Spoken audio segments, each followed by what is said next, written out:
Hi friends, నేను టీవీఆర్స్ వచ్చాను మాట్లాడుతున్నాను. నేను చెప్తున్న శ్రీ వివేకానంద జీవిత చరిత్ర మీకు నచ్చినట్లయితే లైక్ చేయండి, షేర్ చేయండి, సబ్స్క్రైబ్ చేయండి. ఓకే ఫ్రెండ్స్, నేను చెప్తున్న శ్రీ వివేకానంద జీవిత చరిత్రలో పార్ట్ 7లో శ్రీ గురుచరణ సాన్నిధ్యం గురించి చెప్తున్నాను. ఈరోజు నేను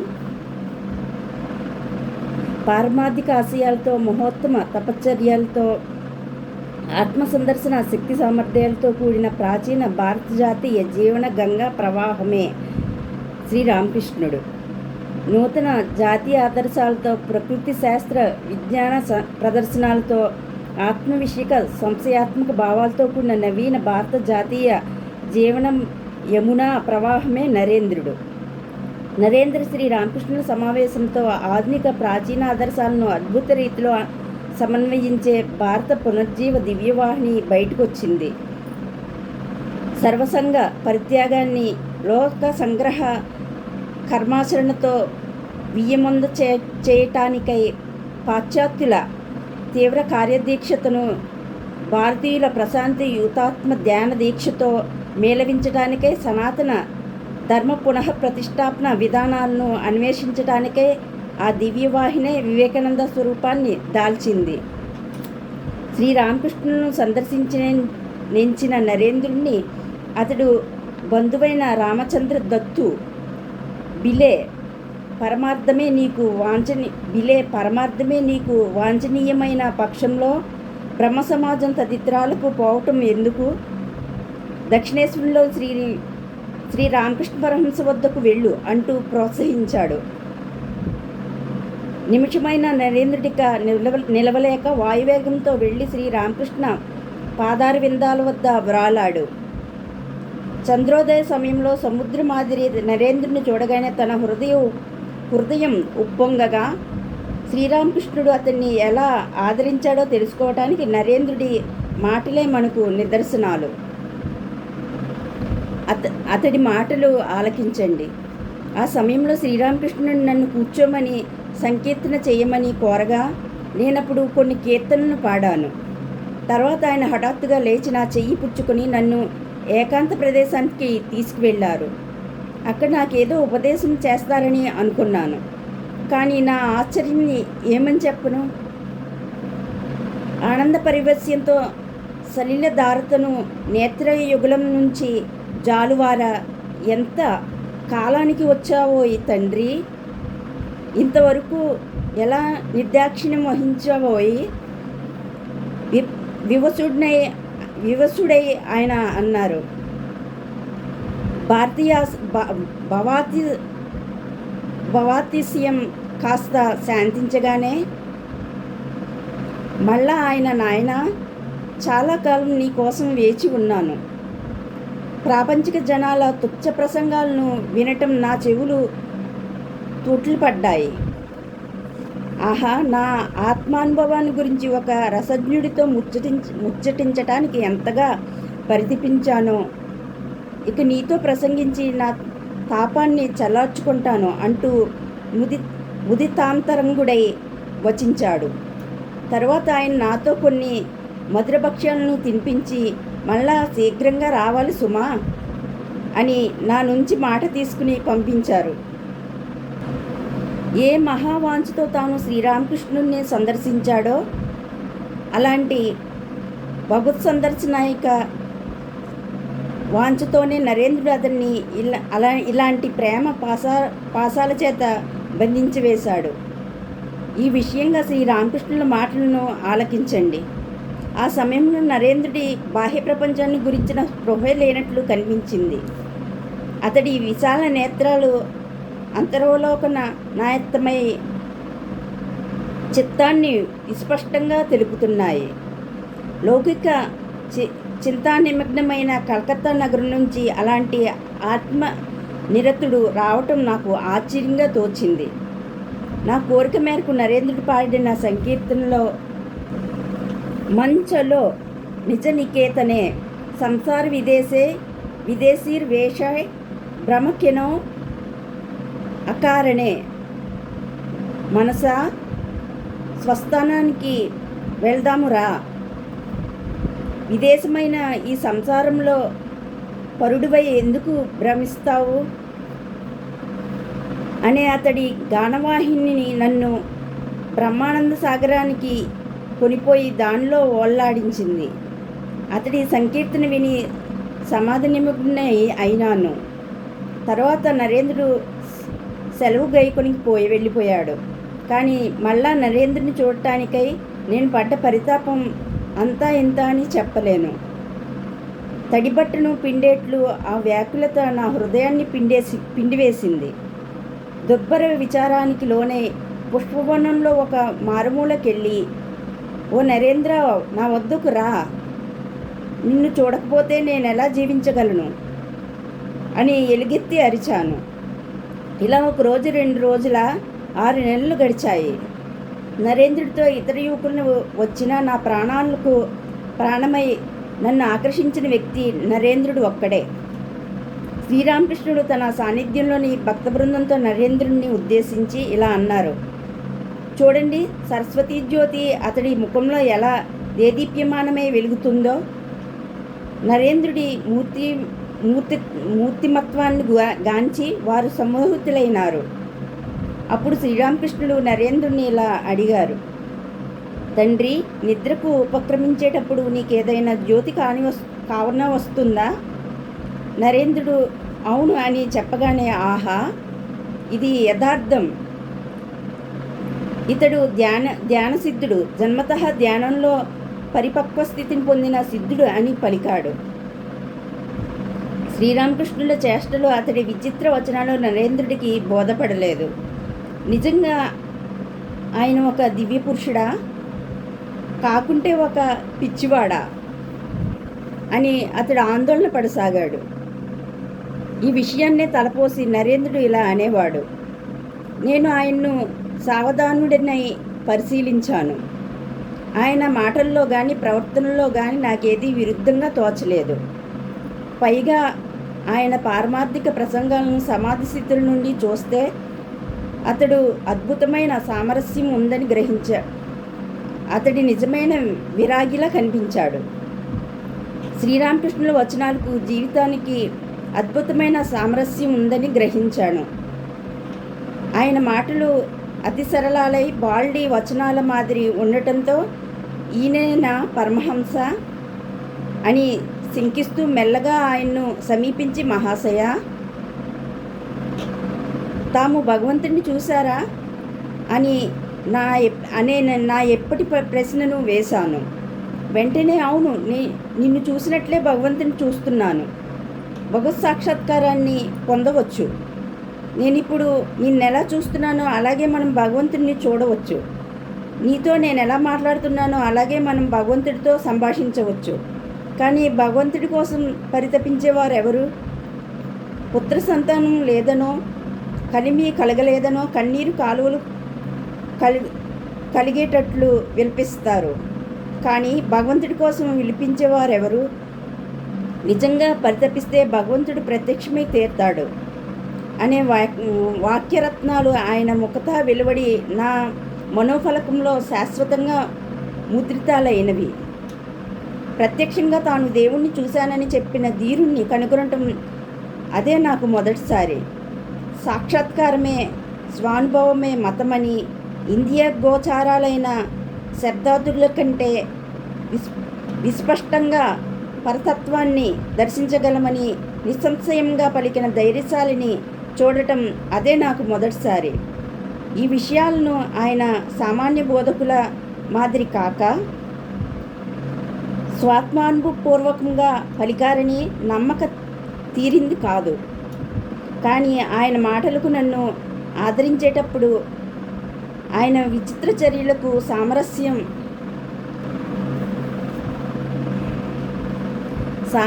నాకు కనబడలేదు.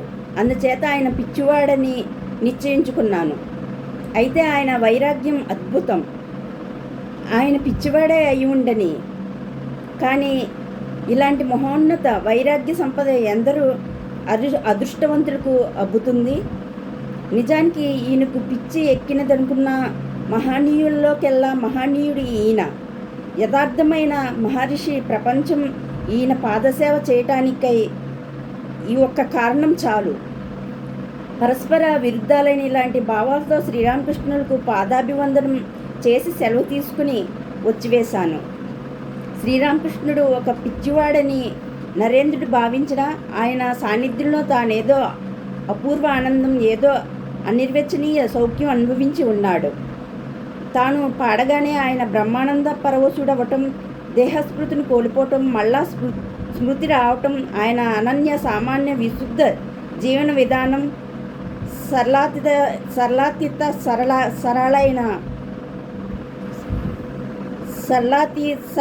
సరళాలైన ఆయన సంభాషణలు, శిష్య బృందం ఆయన్ను దేవుడి రీతి ఆచరించే విధానం, ఇవన్నీ నరేంద్రుడికి దిగ్భ్రమ కలిగించాయి.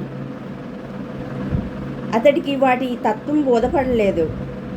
కానీ శ్రీరామకృష్ణుల పట్ల తనకెంత మహోన్నత గౌరవం కలిగినా వెంటనే నరేంద్రుడు ఆయన తన గురువుగా అంగీకరించలేదు. ఆయన సుముఖానికి మళ్ళా వస్తానని వాగ్దానం చేసినా తన నికృత్యాలతో కాలక్షేపం చేయసాగాడు. అలా ఒక నెల గడిచాక శ్రీరామకృష్ణ సుముఖానికి పాదచారిగా బయలుదేరాడు. నరేంద్రుడిని చూడగానే శ్రీరామకృష్ణుడు అపరిమిత ఆనందభరితుడై అత్యంత ప్రీతిపూర్వకంగా అతన్ని తన పాన్పు మీద కూర్చుండ చేశాడు. ఆ తరువాత అతన్ని కాస్త దూరానికి తీసుకువెళ్ళి ఏకాంతంగా ఇలా అన్నాడు: చూడు, నీలో శివుడున్నాడు, నాలో శక్తి ఉంది, ఈ రెండూ ఒక్కటే. ఆ మాటలు విని నరేంద్రుడు చిరునవ్వు నవ్వి ఇవన్నీ నిర్హేతుక ప్రలాపాలు అని భావించాడు. తర్వాత నరేంద్రుడితో సహా శ్రీరామకృష్ణుడు తన గదిలోకి వచ్చాడు. శిష్యులు భగవత్ సంకీర్తనం చేశారు. సాయంకాలమైంది. అన్ని చోట్ల పరిపూర్ణ ప్రశాంతి ఆవరించింది. శ్రీరామకృష్ణుడు అఖండావేశ పరవశుడై నరేంద్రుడి మీద దృష్టిని పరిపి తనలో తానేదో గొణుక్కుంటూ అతన్ని సమీపించాడు. ఆ సమయంలో జరిగిన మహా సంఘటన గురించి నరేంద్రుడు స్వకీయ వచనాలనే ఉదహరించడం సబబు. వెనుకటి మాదిరే ఈయనేదో విచిత్ర చర్యను చేస్తారు కాబోలు అనుకున్నాను. రెప్పపాటులో ఆయన తన కుడిపాదాన్ని నా శరీరం మీద ఉంచారు. వెంటనే నాకు ఒక అపూర్వ అనుభవం కలగసాగింది. కళ్ళు తెరుచుకొని చూస్తుండగానే ఆ మందిరం సమస్త వస్తు సహితంగా గిర్రున తిరగనారంభించి క్షణంలో అదృశ్యమైంది. నాతో పాటు చరాచర ప్రపంచమంతా సర్వవ్యాప్తమైన మహాశూన్యంలో లయించిపోతున్నట్లు తోచింది. అలాంటి ఘోర భయంకర స్థితిలో నా వ్యక్తిత్వమే నశించిపోతున్నట్లు కనిపించా. నేనిక మృత్యుముఖంలో పడుతున్నానని తడిచి, నన్ను మీరు ఏం చేస్తున్నారు, నాకు ఇంట్లో తల్లిదండ్రులున్నారు అని వివసున్నై పలికాను. ఆయన పెద్దగా నవ్వి మెల్లగా నా ఛాతిని తడుముతూ ఇలా అన్నారు: మంచిది, ఇప్పటికీ ఇది చాలు, సర్వం సకాలంలో సంప్రాప్తమవుతుందిలే. అత్యంత ఆశ్చర్యం. ఆయన ఇలా పలికిన మరుక్షణమే నా విచిత్ర అనుభవం అదృశ్యమైంది. మందిరంలోనూ బయట సమస్తం మళ్ళా యథాప్రకారంగా కనిపించింది. మళ్ళా నేను ఎప్పటి నరేంద్రుడినే అని గ్రహించాను. ఇదంతా ఇంద్రజాలమా, యథార్థమా అనుకుంటూ నరేంద్రుడు ఆశ్చర్యచకితుడై విత్కరించుకోసాగాడు. శ్రీరామకృష్ణుడు అతడికొక మహాసమస్యగా తోచాడు. ఏమైనా మళ్ళా ఆయన సమ్మోహన విద్యకు వసుడను కారాదు అని నరేంద్రుడు నిశ్చయించుకున్నాడు. త్వరలోనే మళ్ళా వస్తానని వాగ్దానం చేశాక శ్రీరామకృష్ణుడు అతడికి సెలవిచ్చారు. అచిరకాలంలోనే నరేంద్రుడు మళ్ళా శ్రీరామకృష్ణులను దర్శించాడు. శ్రీరామకృష్ణుడు అతన్ని చెంతనున్న పూల తోటకు తీసుకువెళ్ళి కొంతసేపు అక్కడ విహరించి మళ్ళా నరేంద్రుడితో తన మందిరానికి వచ్చేశాడు. వెంటనే అతడు సమాధి నిమగ్నుడై నరేంద్రుడిని స్పృశించాడు. శ్రీరామకృష్ణులు అద్భుత ప్రభావమనే సూర్యరశ్మితో నరేంద్రుడు సంకల్పమనే మంచు కరిగిపోగా పూర్తిగా అతడు బాహ్యస్మృతి రహితుడైనాడు. కాసేపు అయ్యాక స్పృహ వచ్చి చూస్తే శ్రీరామకృష్ణుడు తన హృదయాన్ని మెల్లగా తడుముతూ కనిపించాడు. శ్రీరామకృష్ణుడు ఆ సమయంలో నరేంద్రుని గురించి గ్రహించిన అద్భుత విషయాలను అనేకమున్నాయి. ఈ విషయాన్నే తలచి అతడిలా అన్నాడు. ఈ స్థితిలో నరేంద్రుణ్ణి అనేక ప్రశ్నలు అడిగాడు. అతడి పూర్వవృత్తాంతాన్ని గురించి, ఈ లోకంలో అతని మహోద్యమాన్ని గురించి, ఆయుష్కాలను గురించి ప్రశ్నించగా అతడు అంతర్ముఖుడైన నా ప్రశ్నలన్నింటికీ సరైన జవాబులు ఇచ్చాడు. అతని గురించి నాకు ఇదివరకే కలిగిన అభిప్రాయాలు ఆ జవాబులతో మరింత బలపడ్డాయి. అవన్నీ పరమ రహస్యాలు. కానీ అతడు ధ్యానసిద్ధుడని, ఆత్మద్రష్ట అయిన మహర్షి అని, నిజ స్వరూపాన్ని గ్రహించిన మనుక్షణంలోనే యోగ మార్గంలో శరీర త్యాగం చేస్తాడని గ్రహించాను. నరేంద్రుడు తనను సందర్శించడానికి పూర్వమే శ్రీరామకృష్ణుడు దివ్య దృష్టితో అతన్ని గురించి గ్రహించిన విషయాలు అత్యంత ఆశ్చర్యకరాలు.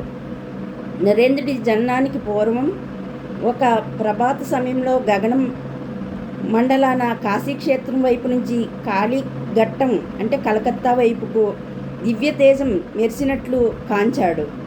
వెంటనే నా ప్రియ బాలుడు అరుదించే కాలం సమీపించింది అన్నాడతడు. మరొకప్పుడు సమాధిస్థితుడై ఉండగా శ్రీరామకృష్ణుల మనస్సు తారామండలాన్ని దాటి దివ్య తేజోపదంలో విహరించసాగింది. అక్కడ కనిపించిన దేవతా స్వరూపాలను దాటుకుని నిరామయమైన లోకంలో అతడు సప్త ఋషులను సందర్శించాడు. అప్పుడు తేజోమండలంలో ఒక భాగం దేవతా శిశురూపం దాల్చింది.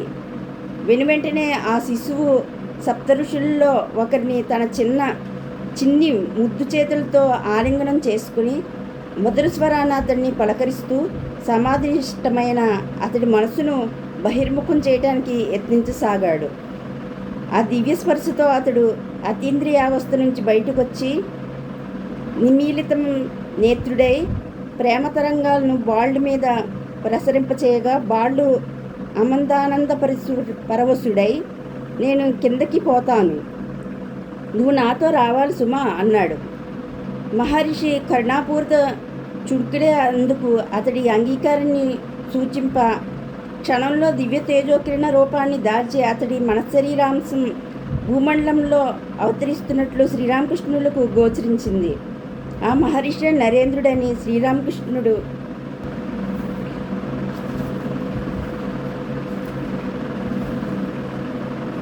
నరేంద్రుని చూడగానే గుర్తించారు. అంతేగాక అతడు ఇలా వచించాడు. ఆ దివ్య తేజాన్ని అంతా భరించడానికి ప్రపంచానికి శక్తి చాలదు. లోకంలో నేటి లోటులను తీర్చడానికి ఆ కిరణం ఒక్కటే చాలు. తుచ్చక్తితో మహాద్భుతాలు జరగగలవు. శ్రీరామకృష్ణుల్లో పాదస్పర్శతో తనకు అపూర్వ దివ్యానుభవం కలిగింది.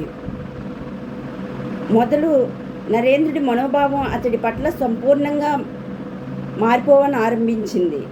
శ్రీరామకృష్ణుడు పిచ్చివాడు కాదని, అహంకారం మమకార పాశుబద్ధులై కామకాంచన నిర్మిత సంసారంలో తగులుకొని లోకమనే ఉన్మత్త శరణాలయంలో వసించే మదోన్మత్త ప్రమత్త జన సహస్రాల మధ్యలో అతడొక్కడే సుస్థిరమతి అని,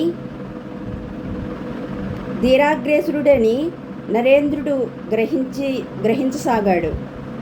అయినా ప్రథమ సమావేశంలో శ్రీరామకృష్ణుడు తన గురించి వచించిన మాటలు నరేంద్రుడికి ఇంకా పూర్తిగా అవగతం కాలేదు. బంగారాన్ని గీటురాయి మీద పరీక్షించే చందాన శ్రీరామకృష్ణుల దివ్యానుభవ వర్తనాలను అతడు తన విమర్శన చేత పరిశోధిస్తేనే కానీ తానతడి శిష్యాగ్రగణ్యుడై చేయవలసిన మహాకార్యాన్ని చక్కగా గ్రహించలేడు. పారమార్థిక విషయాల్లో నరేంద్రుడు ఇంకా ప్రచలిత మానసుడే, కానీ స్వభావమే అతడికి పరమ గురువు. ఏ విషయాన్ని కానీ ఎవరో మహాపురుషుడు వచించినంత మాత్రాన, ఏదో ఒక గ్రంథంలో లిఖించినంత మాత్రాన విశ్వసించడం అతడి స్వభావానికి విరుద్ధం. పరమార్థం విషయమై అతడెంత పరితాపాన్నైనా మనస్ఫూర్తిగా ఆహ్వానిస్తాడు.